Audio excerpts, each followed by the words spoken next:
또 장남이 뭐 종교적인 문제나 기타 문제로 제사를 못 지내는 집이 의외로 많습니다. 할 수 없이 차남이 그냥 받아 지내는 거죠. 어떻게 해요? 그것이 나쁘다고 할 수는 없어요. 차남이 그 제사를 그냥 지내는데 잘 되는 집 의외로 많습니다. 결혼 안 하고 부모를 다 잃었을 때 3년만 지내드려. 백중 차례나 그냥 한 번씩 해드리는 것도 괜찮다. 간단하게 제사를 지낼 수 있는 방법이 어떤 게 좀 있을까요?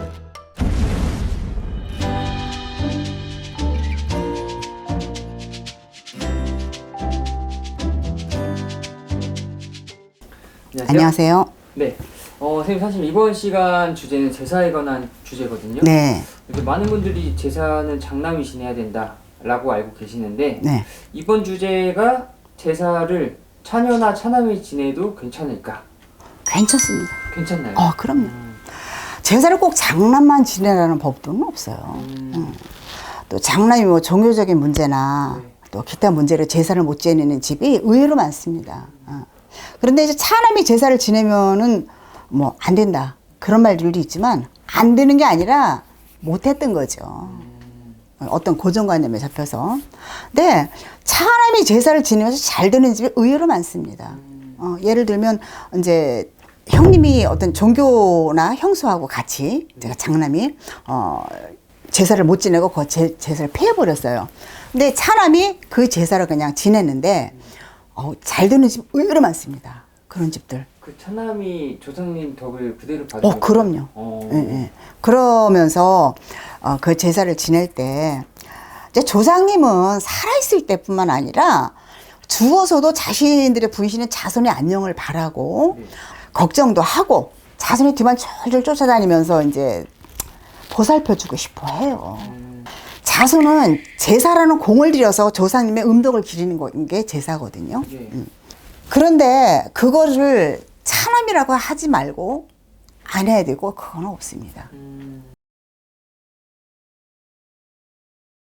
괜찮아요. 혹시 이 사실 집에 여자만 있는 분들도 계세요? 네, 그렇죠. 이제 일찍 아버지가 돌아가시거나 네. 아니 뭐 요즘 이혼도 많이 하시다 보니까 네. 이제 여자분들만 있는 집안도 있는데 네. 이제 여자분들만 있는 집안도 제사를 지내도 괜찮은 거죠, 여자분들? 네, 이제 괜찮아요. 제사를 지내지 말라는 법은 없어요. 차녀는 그런데 네. 차녀나 그 딸만 있는 집에서는 결혼을 하면 제사를 지내기가 힘들잖아요. 네. 그리고 옛날부터 내려오는 말이 외손 봉사는 안 한다 그랬어요. 이 말은 뭔가 하면은 딸이 결혼을 해서 그 집에 들어가서 내 친정 제사를 안 지낸다는 말이에요. 그러면 자손이 안 된다는 어른들은 이제 그런 말씀을 하셨는데 우리나라 역사에 외손 봉사 했었던 역사도 많이 있어요. 근데 결국은 이제 어떤 그 유교적인 사상에 의해서 장남한테로 그게 다 넘어간 거죠. 네. 그런데 제사를 지내지 말라는 법은 없는데 이제 지내는 것이 불편하니까 못 하는 거예요. 그랬을 때는 이제 절이나 뭐 제사를 지낼 수 있는 시설이나 이런 데 가서 또 그 시설을 이용을 하죠. 외손 봉사를 하지 않는다고 해서 집에서는 못 지내겠지만 그래도 어떤 자손이든 그렇게 해서 제사를 모시는 집들이 있어요. 이제 근데 세월이 지나면 자연히 그것이 신압으로 없어져요. 근데 제사를 지내지 말라는 법 때문에 없어지는 게 아니라 하는 것이 불편해서 없어지는 거예요. 그래서 이제 저 같은 경우는 저희 집에 오시는 분들 결혼 안 하고 부모를 다 잃었을 때 3년만 지내드려. 그런 다음에 백중 차례나 어떤 그런 절기에 그냥 한 번씩 해드리는 것도 괜찮다. 결혼을 해서 시댁 제사를 지내야 되는데 이 제사까지 끌고 들어가면 더 힘들지 않느냐. 그렇잖아요. 그래서 그렇게 해요. 이제 사실 요즘 또 젊으신 분들은 제사를 지내는 법을 잘 모르시잖아요. 그렇죠. 또 간단하게 제사를 지낼 수 있는 방법이 어떤 게 좀 있을까요?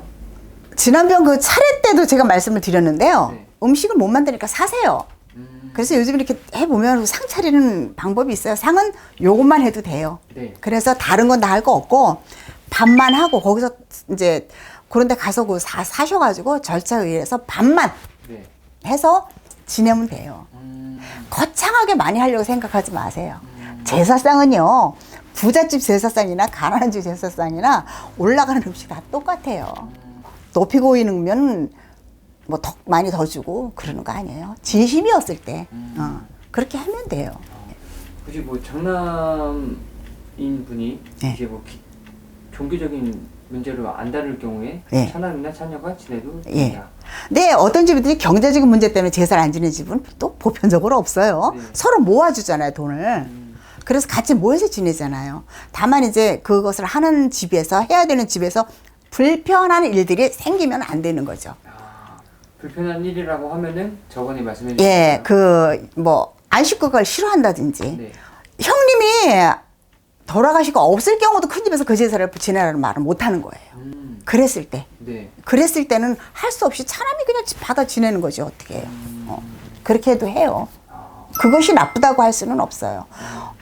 몇 번이고 얘기를 하지만 제사날은 조상님의 음덕을 바라고 공을 드리는 거예요, 제사라는 공을. 그래서 거기서 받은 공을, 드렸던 공으로 음덕을 바라서 자손들이 이렇게 잘 사는 거거든요. 조상님이 아무것도 안 해주시면 제사를 뭐하러 모셔요. 제사 마음에다 크게 짐으로 두지 마세요. 하실 수 있는 만큼만 하세요. 다만 그 날짜를만 그만 기억을 해주세요. 그렇게 해서 내가 할 수 있는 방법, 내가 할 수 있는 방편 그만큼만 하세요. 다만 거기다 진심만 담아주시면 됩니다. 감사합니다. 고맙습니다.